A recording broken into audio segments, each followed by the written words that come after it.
Good morning, girls. BA final year, English literature.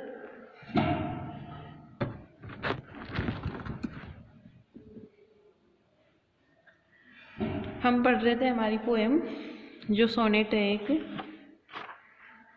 The sea and the skylark. ठीक है, skylark मैंने कल आप लोगों को बताया था कि हम जो ये हमारी पोएम पढ़ रहे हैं, कहाँ पे है आपकी पोएम?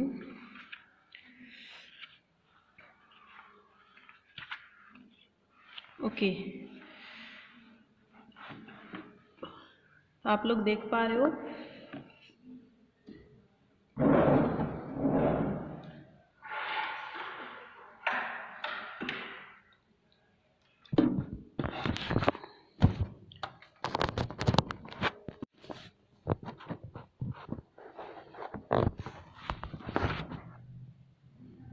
Okay,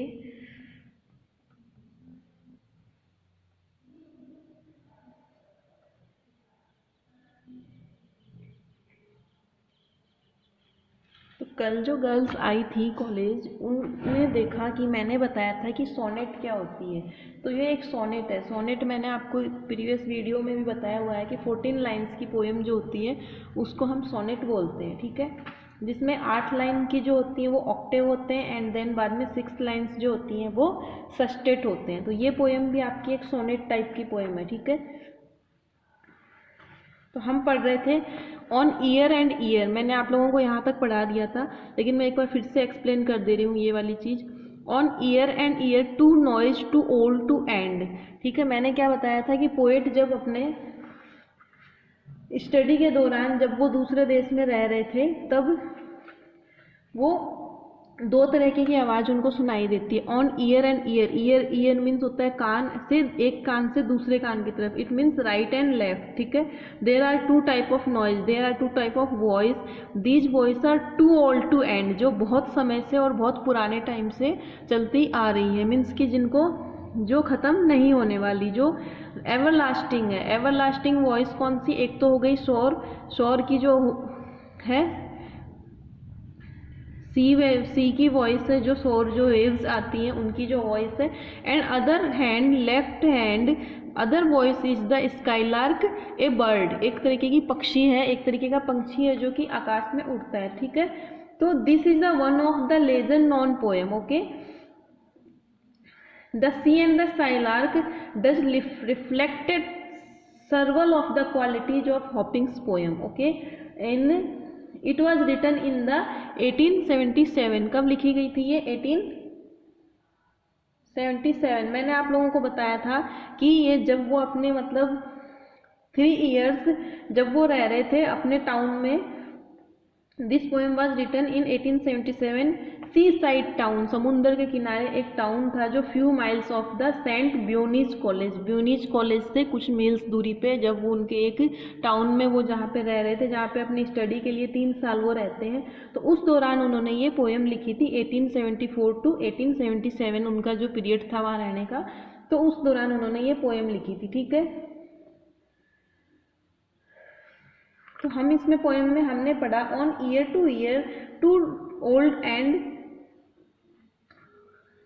trench. ट्रेंच मैंने आपको बताया था, कल आपको मैंने बताया था कि क्रंच वर्ड से बना है। क्रंच वर्ड से ड्रेंच वर्ड बनता है, ड्रेंच से ये ट्रेंच बना है। ठीक है, right the tide and the rams. Rams मैंने आपको बताया था कि रैम्स क्या होता है? रैम्स सो होती है जिस तरीके से लहरें आती हैं और वापस से लौट जाती हैं। विथ ए फ्लड, जैसे कि आ रही हैं, जैसे लगता है जैसे कोई फ्लड आ रहा है, और जैसे कि लाइक कि आप मान सकते हो कि बाढ़ की तरह आना और वापस फॉल हो जाना, वापस से चला जाना। ठीक है, low lull off and all road, big noise, जो एक बहुत भयंकर आवाज़ करती हुई आती है।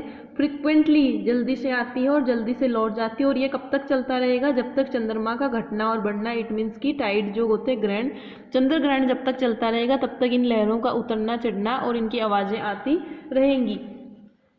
तो in this stanza there are the first noise of the which voice?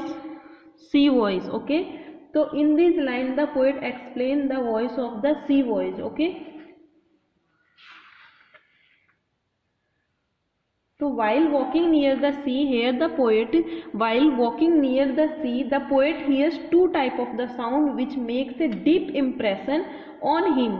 These sounds are the make a deep impression on him. ठीक है, किसके ऊपर बना रही है वो impression? पोएट के ऊपर वो एक बहुत गहरा प्रभाव छोड़ रही है. ठीक है, largely to stress the contrast between the two type of the voice. Okay. Here the he calls here the too old to end. It means on this ride the sea which is at high tide bound widely against the shore. Okay. तो here the poet explain about the sea voice. sea समुद्र की जो लहरें हैं उनके बारे में कह रहे हैं. अब हमने यहाँ तक पढ़ लिया था, हम इसमें आ रहे हैं. हम नेक्स्ट लाइन में क्या है, left hand means left ear मान सकते हो, दूसरे कान की तरफ या दूसरे हाथ की तरफ, लेफ्ट हैंड की तरफ, उल्टे हाथ की तरफ. राइट साइड में तो उनके क्या है, समुद्र की लहरें हैं. वो समुद्र के किनारे वॉकिंग कर रहे हैं और वॉकिंग करते हुए उन्होंने, जैसे कि मैंने आपको पहले भी बताया था कि इस पोएम का नाम क्या था, वॉकिंग बाय द सी. पहले इसका नाम था walking by the sea and इसके बाद में उसको चेंज करके रखा गया है, इसका नाम the sea and the skylark. ठीक है, left hand, here the reference of the left side. Okay, left hand means is the poet's left side. Okay, of land, धरती के ऊपर. लेफ्ट साइड में, राइट साइड में समुद्र है लेकिन लेफ्ट साइड में क्या है, off land. It means here the land, धरती के ऊपर. I hear the lark ascend. Lark जो वर्ड बना है वो इसी वर्ड से बना है आपका. किस वर्ड से बना है, स्काई लार्क. स्काई लार्क का सिर्फ लार्क वर्ड दिया. लार्क जो है यहाँ पे वो बर्ड है. ठीक है,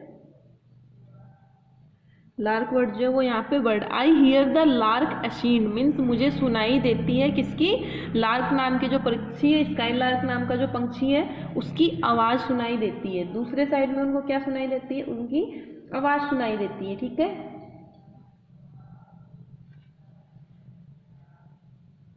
off land it means above the earth. This refer of to the skylark living the earth and flying up into the air. इसका मतलब है कि धरती पे पक्षी जो है वो धरती के ऊपर रहता है और धरती के ऊपर ही, अर्थ के ऊपर ही वो फ्लाई करता है, उड़ता है. इसलिए इसने उन्होंने इधर लिखा है ऑफ लैंड, लैंड के ऊपर मीन्स कि अर्थ के ऊपर, अबोव द अर्थ. ठीक है, असेंड मीन्स होता है flying upward into the sky, जो आकाश में ऊपर उड़ना मीन्स होता है flying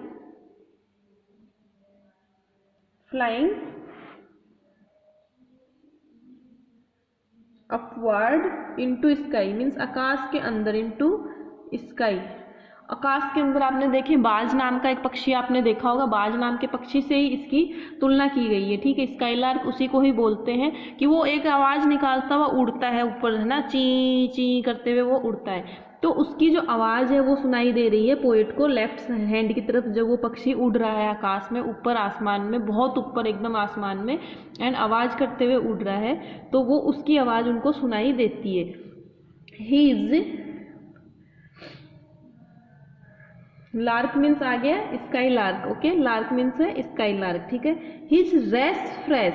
okay, rest fresh means होता है कि फ्रेशनेस, उसकी एकदम ताजगी जिसको बोलते हैं हम, ताजगी भरी आवाज जो है. ठीक है, पुनः मीन्स इट मीन्स अगेन ही feel the fresh. Okay, rewinded means होता है रिवेंडेड, दोबारा से जनरेट होना, रिवेंडेड होना, दोबारा से जनरेट होना. New skinned score, the song of the skylark is like a musical score. Okay, which is compared to a new skill of the wool. The poet means that the skylark song like a scheme of the wood which the unwound and he climbs the sky to sing. ठीक है, and rewarded after he returns of the earth having finishing his song. ठीक है, skylark जो पक्षी है वो एक तरीके का गाना गाता है, मीन्स उसकी जो आवाज़ है वो ऐसी लगती है स्किन के खुलने और बंद होने के समान है, जैसे कि उसकी पंख खुलती हैं. स्कीन्ड स्कॉन मीन्स न्यू स्कीन्ड स्कॉन, जिस इट मीन्स कि जब वो धरती से फ्लाइंग करता है, आकाश की तरफ उड़ना शुरू करता है, तो जैसे उसकी पंखें खुलती हैं तो उसकी एक अजीब सी आवाज़ निकलती है और एक मतलब एक लाइक ए सॉन्ग, एक म्यूजिक की जैसा फील होता है. और जब वो वापस से डाउन की तरफ आता है तो उसके पंख वापस से सिकुड़ते हैं. तो इस तरीके से जो उसके पंखों का खुलना और बंद होना जो होता है उसकी स्कीन्ड का, तो उसके अकॉर्डिंग उसकी जो आवाज़ निकलती है वो लाइक फीलिंग होती है, एक कैसी म्यूजिक जैसी फीलिंग होती है, ठीक है। तो इसमें क्या है, उसके ऊपर जाने और वापस नीचे आने से पोएट क्या होता है, प्रभावित होता है, ठीक है, प्रभावित होता है। और उसके बाद में स्कोर, स्कोर मीन्स होता है आपका म्यूजिक, ठीक है, म्यूजिक, स्कोर मीन्स म्यूजिक। इसकी जो पंखों के खुलने से ऊपर जाना और नीचे जाने से उसके जो अंदर जो रिफ्रेशनेस जैसी फीलिंग आती है पोएट को, उसको एक ताजगी भरी फीलिंग आती है और उसको एक मतलब अच्छा अनुभव होता है, ठीक है। In crisps of curl, in crisps of curl,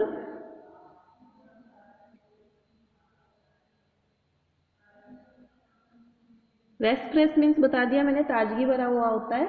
in crisps of curl off wind which whirl and pour the plate music till none's to spill nor spend, okay.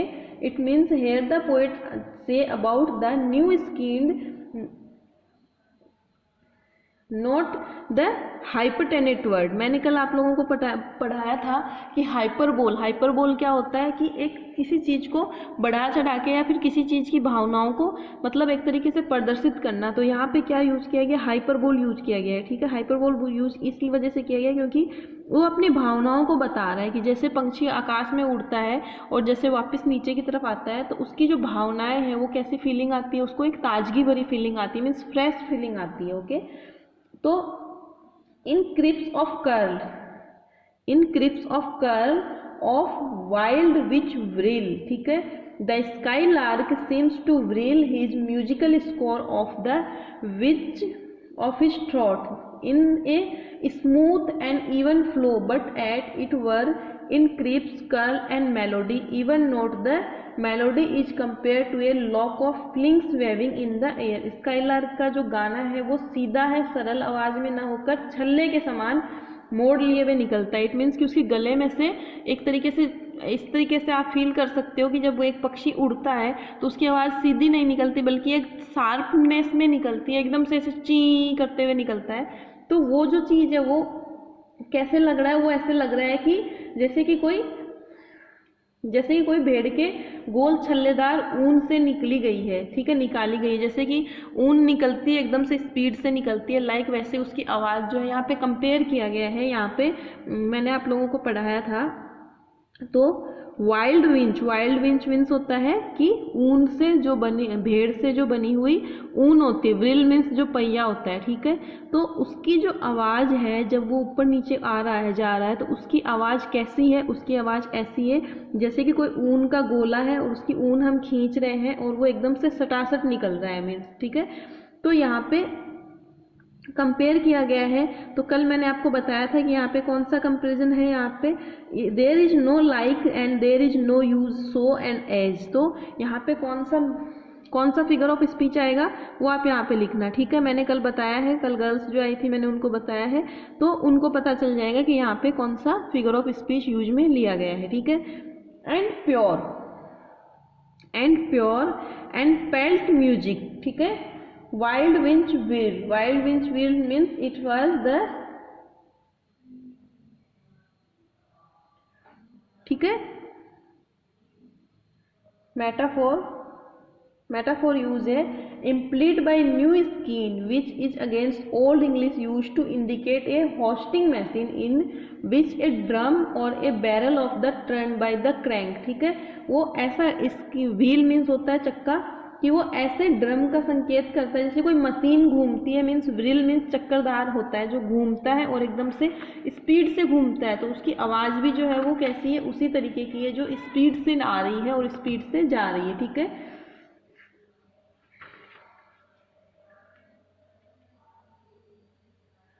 तो हम यहाँ पे कह सकते हैं कि जो स्काईलार्क पक्षी जो है उसकी आवाज़ हमें बहुत शार्पनेस वाली है और एक्टिव है, मीन्स कि हमारे अंदर वो एक तरीके की पॉजिटिवनेस लेके आ रही है। हम एक तरीके से स्पीड में है वो आवाज़, तो हमको ऐसा फील हो रहा है कि हम भी उस आवाज़ के साथ में चल रहे हैं, ठीक है।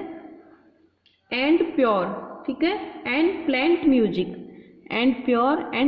Music, it means the skylark's pour his music that is produce his melody without any effort, means कि उसकी जो आवाज़ है, स्काईलार्क पक्षी की आवाज़ है, बिना किसी कोशिश के वो एक संगीत पैदा करता है। पेल्ट शब्द का अर्थ है बिना रुके हुए संगीत को पैदा करने का प्रयत्न करना, बिना रुके हुए म्यूजिक से ले सकते हैं अपन, ठीक है, कंटिन्यू म्यूजिक, क्योंकि उसकी आवाज़ जो है वो कंटिन्यू चल रही है, वो रुक नहीं रही है, ठीक है। तो पहली जो 8 लाइन है उसके अंदर जो ऑक्टेव पार्ट है, इसका ऑक्टेव पार्ट के अंदर 2 चीज़ें वर्णन की गई है। फर्स्ट के अंदर सी का वर्णन किया गया है एंड सेकंड के अंदर किसका वर्णन किया गया है, स्काईलार्क नाम के पक्षी का इसमें वर्णन किया गया है। Till nuns to spill nor spend, okay, to spill to pure, pure means होती है एकदम साफ, ठीक है, टिल नन्स टू प्योर, ठीक है, till nuns to pure it means to use, to here, to produce means पैदा करना, ठीक है। The skylark sings till there is no longer any music left with him to pour out to produce. Then the skylarks come down to the earth and they rewind his score to his next flight. तो क्या कहा जा रहा है कि जैसे समुद्र की लहरें आती हैं, आवाज़ करते हुए आती हैं एंड वापस जो जा रही है साइलेंट होके, मतलब उसका आना और जाना लगा हुआ होता है। In the same sense here the skylark bird जो है, स्काईलार्क पक्षी जो है आपका, वो भी लहरों की तरह एक तरीके से ऊपर जा रहा है स्पीड से आवाज़ करता हुआ एंड वापस से वो नीचे आ रहा है। तो यहाँ पे कंपेयर किया गया है लहरों को, समुद्र की लहरों को और पक्षी को, दोनों को, उनके जो मूवमेंट है वो सेम टाइप के हैं, ठीक है। तो nor spend it means here the poet explain about the plant शब्द का मतलब है असामान्य, ठीक है, ये हो गया। तो यहाँ पे जो पोएट ने बताया है कि यह शब्द ऐसे लग रहा है जैसे कोई पत्थर जैसे हम किसी पत्थर को फेंकते हैं और एक तरीके की संगीत निकलता है, एक तरीके की आवाज़ जो निकलती है वो एक तरीके से उसको फील हो रहा है। तो समझ में आया आपको ये दोनों लाइनों इनका मतलब। तो स्पिल नॉट स्पेंड, तो इसमें क्या है कि हम फिर से बता रहे हैं, and on the poets left side, on the poet left side above the land he hears the lark, he hears the sound of the skylark, ठीक है, which sings it is ascend until in just visible as a speak against the sky, जिसकी आवाज़ कैसी, बाईं ओर उसके जो skylark पक्षी की आवाज़ सुनता है वह पक्षी उड़ते हुए गाता है और निरंतर ऊंचाई पे जाता रहता है, मतलब वो गाता गाता गाता गाता बहुत ऊपर तक चला जाता है आकाश में, और ऊपर जाने के बाद में वो एक मात्र कैसा दिखाई देता है, एक मतलब मार्क जैसा दिखाई देता है, एक सिर्फ धब्बा सा दिखाई देता है, छोटा सा दिखाई देता है, इट मीन्स, ठीक है। और हॉपिंग्स ने ऊंचाई पे जाते हुए पक्षी के गाने पर बड़ा आश्चर्य होता है, क्योंकि वो जैसे जैसे ऊंचा जाता है वैसे वैसे उसकी आवाज़ निकलती जाती है, और जब वो नीचे उतरता है तब भी वो गाता है, ठीक है। तो here the poet say about that the skylark song ever the same seems to follow a musical score which may be compared to skein of the wool that is the successively wound, okay। तो this score the skylark seems to reel off the winch, जैसे कि एक चक्का चल रहा है और उसमें से ऊन का धागा जिस तरीके से निकल रहा है। तो यहाँ पे मेटाफोर यूज किया गया है, मेटाफोर इस वजह से यूज किया है कि काफ़ी चीज़ों से कंपेयरिंग की गई है यहाँ पे। तो पक्षी जब नीचे की तरफ आता है तब भी गीत गाता है, तो स्काईलार्क का जो गाना है वो सदा एक जैसा ही रहता है, मीन्स ऊपर जाना और नीचे आने में उसकी जो आवाज़ है वो एक जैसी ही रहती है। और उसके गाने की जो तुलना है वो किससे की गई है, ऊन के स्कीन के घूमने से, मीन्स कि ऊन का गोला है और वो एकदम से अपन ऊन खींचते हैं तो वो गुड़ता गुड़ता जाता है एकदम स्पीड में, तो लाइक उसकी तरह उसको उससे कंपेयर किया गया है, ठीक है। और पोएट कह रहा है कि उसका जो गाना है वो नॉर्मल नहीं है, जैसे कोई भेड़ के ऊन से छल्ले पड़े रहते हैं उसी प्रकार स्काईलार्क के गाने की आवाज़ भी मोड़ का आभास होता है। तो इस तरीके से आपको समझ में आ गया। तो क्या कहना चाह रहा है, here the poet the skylark pours out music till he is the split and spend all there is the nothing to left, ठीक है।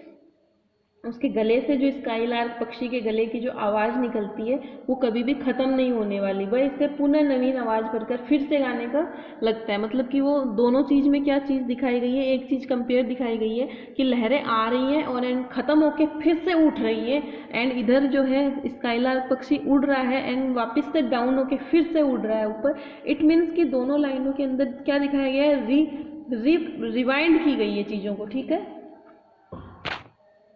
आप इसको रिवाइंड बोल सकते हो या फिर आप है ना इसको ये भी बोल सकते हो कि इसके अंदर जो चीज़ है वो फॉरएवर है, it refreshing again, this goes on forever, ये हमेशा होता ही रहेगा। तो ये ऑक्टेव लाइन के अंदर ये वर्णन किया गया था दोनों चीज़ों का। अब जो आगे जो सस्टेट लाइन है उसके अंदर जो मैंने आप लोगों को बताया था सोनेट में कि ऑक्टेव के अंदर थोड़ा सा डिफरेंट होता है और सस्टेट का इसका जो तालमेल होता है वो इसी से होता है, लेकिन चीज़ें इसमें अलग होती हैं, ठीक है। तो नेक्स्ट जो चीज़ है वो क्या है, how these to same this shadow on the frail town. अब वो उस टाउन के बारे में बोल रहे हैं। These line are occur to Hopkins poem and here the walking while walking near the sea the poet hears two sound, okay, which make a deep impression on him. These line are the sestet part of the sonnet. Sestet, ठीक है, मैं यहाँ पे लिख देती हूँ, सस्टेट part है और ये क्या है आपका ऑक्टेव, ठीक है, ऑक्टेव, ठीक है। तो these line are the sestet part of the sonnet. The poet say that the two natural sounds of the sea and the skylark are putting the same this town of the Ryle where life is shallow on the devoid of the vitality।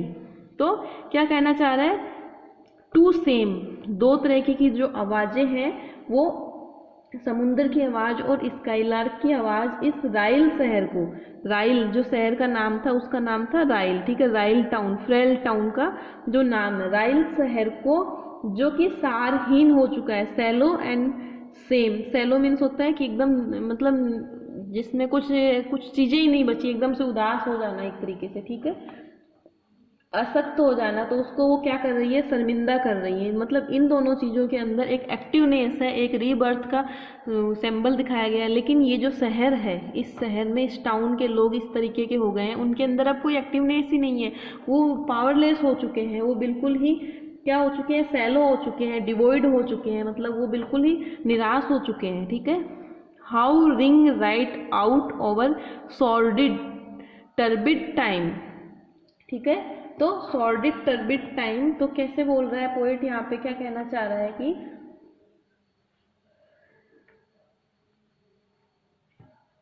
The shallow and the frail town, the town of the Rhyl where this poem was written, जहाँ पे ये poem लिखी गई थी उस कस्बे की, उस गांव की बात है। सैलो एंड फ्रैल, इट मीन्स कि शहरी जीवन जो है उनका कैसा हो गया है, बिल्कुल ही मतलब कि सारहीन हो चुका है, ठीक है। Right ring right out, it means the memorial, okay, ring out the old, ring out the new, ring right out, okay, it means यहाँ पे क्या कहा जा रहा है, how ring right out, तो क्या कहा जा रहा है, कवि ये कह रहा है कि वो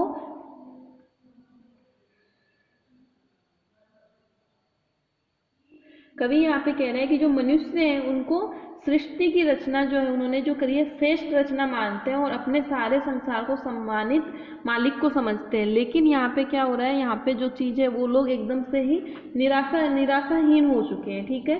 the poet says that we humans beings are suppose to be the pride of the creation, जो मनुष्य है वो संसार का सबसे पावरफुल और सबसे कहा जाता है भगवान की बहुत अच्छी बनाई हुई एक कृति है, लेकिन वो चीज़ यहाँ पे क्या हो रही है, वो चीज़ यहाँ पे खराब हो रही है एक तरीके से।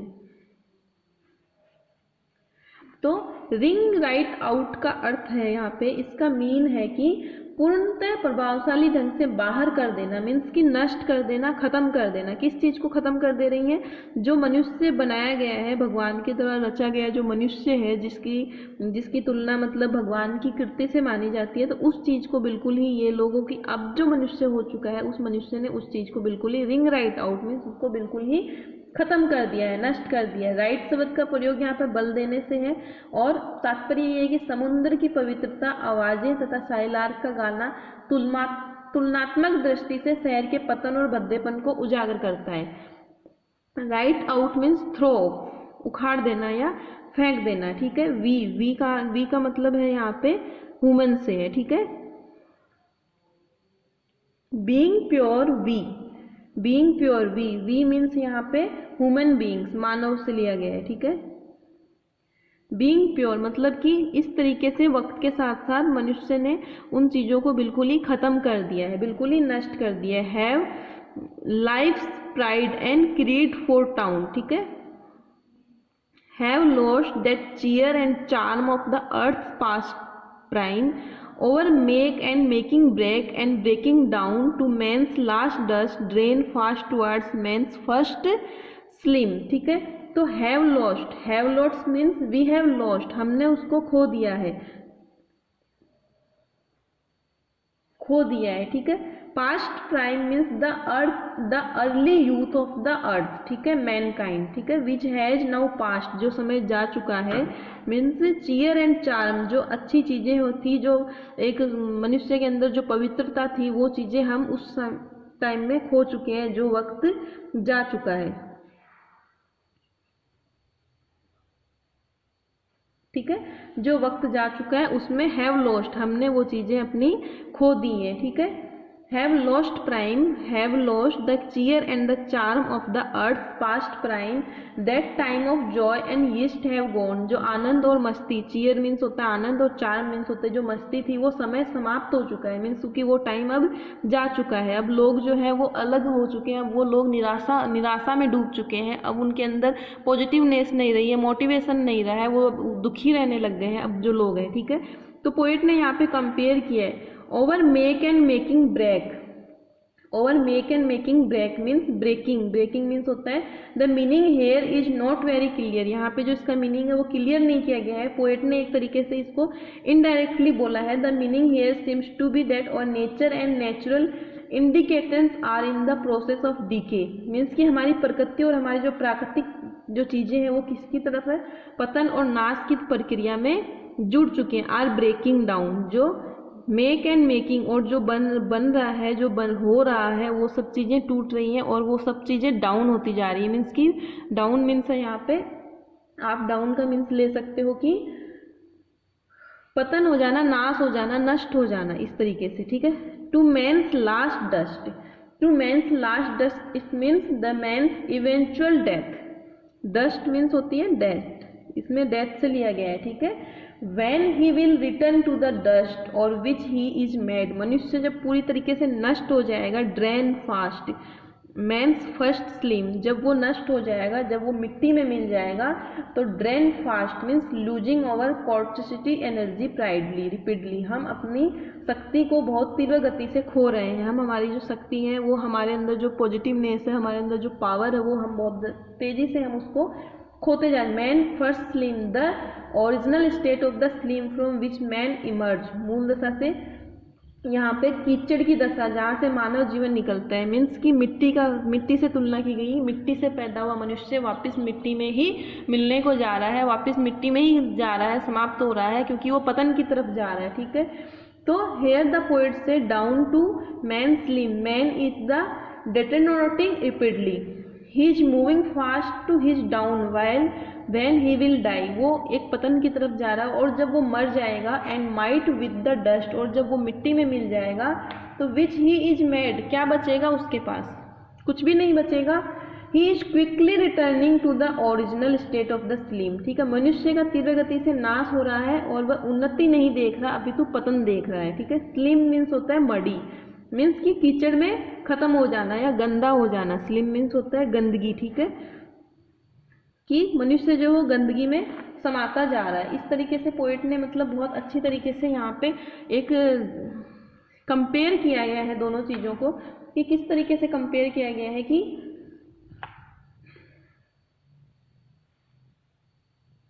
पोएट यहाँ पे कहना चाह रहा है कि this process will be lead us to state of the dust, over and will be thus rejoining beginning, जिस तरीके से हमारा प्रारंभ हुआ है उसी तरीके से हमारा अंत हो रहा है, ठीक है।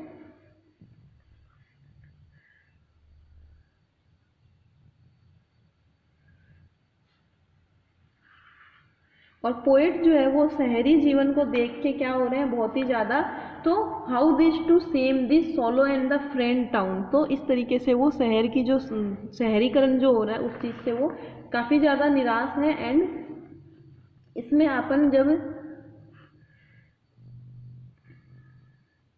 यहाँ पे एलिट्रेशन यूज किया गया है यहाँ पे कि किस तरीके से the use of alliteration is also not worthy, यहाँ पे एलिट्रेशन यूज किया गया है, ठीक है।